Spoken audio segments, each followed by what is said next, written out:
Assalamualaikum warahmatullahi wabarakatuh. Waalaikumsalam warahmatullahi wabarakatuh. Apa suaranya sudah terdengar dengan jelas? Sudah. Perkenalkan, nama saya Evita Novianti dan 2086206001110. Di sini saya sebagai moderator dari kelompok 3, dan hari ini kami akan menjelaskan tentang pentingnya Konstitusi Undang-Undang Dasar 1945 bagi negara Indonesia. Dan yang pertama akan dijelaskan oleh rekan kami, Sofia.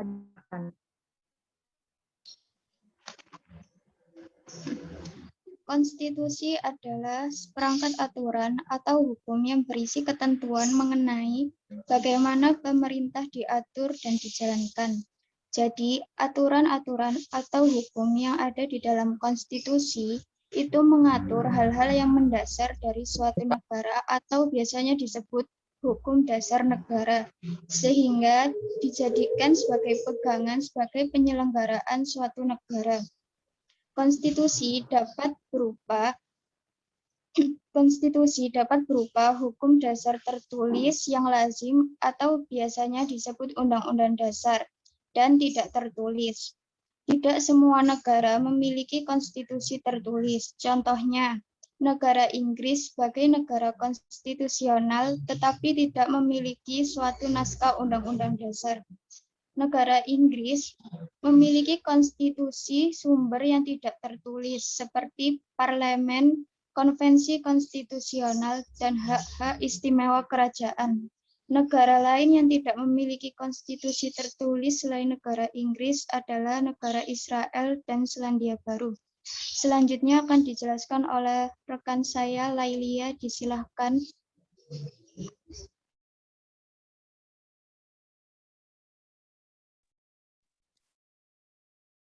Di sini saya akan menjelaskan tentang fungsi konstitusi. Fungsi konstitusi sebagai landasan konstitusionalisme. Landasan konstitusionalisme merupakan sebuah landasan yang berdasarkan atas konstitusi itu sendiri. Baik konstitusi dalam artian luas atau artian sempit. Maksud dari dalam artian luas yaitu seperti Undang-Undang Dasar, Undang-Undang Organik, peraturan perundang-undangan, dan konvensi. Sedangkan dalam artian sempit yaitu berupa Undang-Undang Dasar. Yang kedua, untuk membatasi kekuasaan pemerintah agar penyelenggaraan kekuasaan tidak sewenang-wenang dan diharapkan hak-hak warga negara akan lebih terlindungi. Yang ketiga, sebagai suatu dasar hukum untuk perubahan bagi masyarakat sesuai dengan yang dicita-citakan. Yang keempat, menjamin hak asasi manusia dan kebebasan warga negara. Dan yang kelima, sebagai piagam kelahiran suatu negara, sebagai sumber hukum tertinggi, sebagai alat membatasi atau mengendalikan kekuasaan, sebagai identitas nasional dan lambang, dan terakhir sebagai landasan penyelenggaraan negara menurut sistem ketatanegaraan yang dijunjung tinggi oleh semua warga negaranya. Dan presentasi selanjutnya akan dijelaskan oleh teman saya, Evina. Baik, untuk yang terakhir mengenai peran Konstitusi Undang-Undang Dasar 1945 bagi suatu negara, khususnya Indonesia. Yang pertama, Konstitusi berperan sebagai dasar pembentukan negara, pemersatu bangsa, hukum dasar, hukum paling tertinggi, perangkat kehidupan yang demokratis, serta sebagai alat untuk membatasi dan memisahkan kekuasaan negara. Jadi, sangat penting bagi rakyat maupun pemerintah untuk menjunjung tinggi nilai-nilai Konstitusi Undang-Undang Dasar 1945.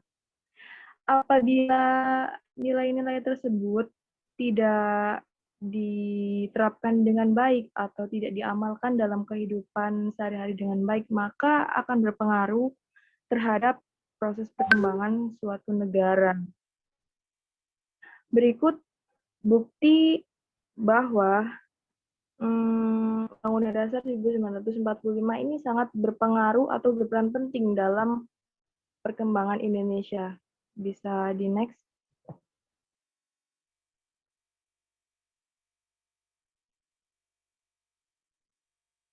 Mohon di next. Bukti pasalnya. Nah, di sini bisa kalian baca bahwa contoh pasal-pasal mengenai kekuasaan pemerintah negara Indonesia. Nah, ini menjadi salah satu bukti kalau misal undang-undang atau konstitusi ini tidak ada, tentunya akan banyak sekali muncul masalah-masalah sosial di negara tersebut, khususnya Indonesia.